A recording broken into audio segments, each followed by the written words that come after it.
نیکیاں اختیار کریں گے اللہ کی رحمتیں ہوں گی، برائیاں ہوں گی تو قرآن کہتا ہے والذین کذبوا بآیاتنا، جنہوں نے ہماری آیتوں کو جھٹلایا، یمسہم العذاب بما کانوا یفسقون، انہیں عذاب پہنچے گا اپنی نافرمانیوں، اپنے فسق کے سبب، اپنے گناہوں کے سبب انہیں عذاب پہنچے گا۔ اور یہ میں عرض کرتا رہتا ہوں، ایک ہے جھٹلانا، وہ کھلم کھلا جیسے کفار مانتے ہی نہیں تھے، اور ایک مانتا تو ہے، یعنی ایمان کا دعویٰ کرتا ہے لیکن عمل اس کا یہی بتا رہا ہے کہ اسے کوئی خوف نہیں ہے کہ مرنے کے بعد اس کے ساتھ کیا ہونے والا ہے۔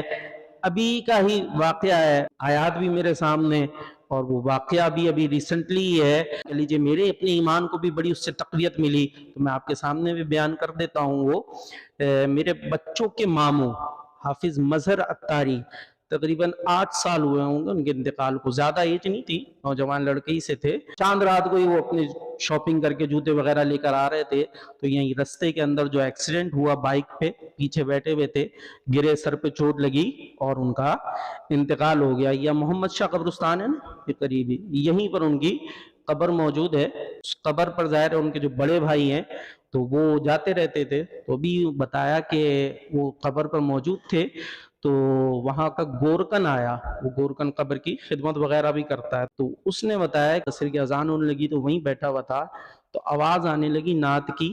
اب میں نے کہا نعت کون پڑھ رہا ہے، ادھر ادھر دیکھتے رہا، کہتے ہیں پھر میں نے جب غور کیا تو وہ نعت کی آواز اس قبر سے آ رہی تھی۔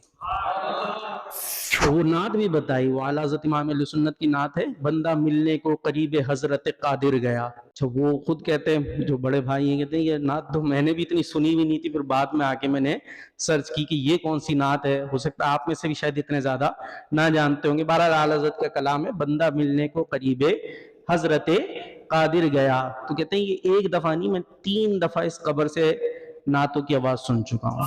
حافظ تھے، نعتیں بھی پڑھتے تھے۔ فلا خوف علیہم ولا هم یحزنون، کہیں دور کی کہیں کی نہیں سنا رہا، مطلب یوں کہہ لیجیے میرے گھر کی ہی ایک طریقے سے یہ بات ہوئی۔ تو اللہ کی رحمتیں شامل حال ہوں گی، نیک ہو، اللہ تعالیٰ جس پر رحمت فرمائے، نیکی کے اسباب بندہ اختیار کرے، نیکی کو اختیار کرے۔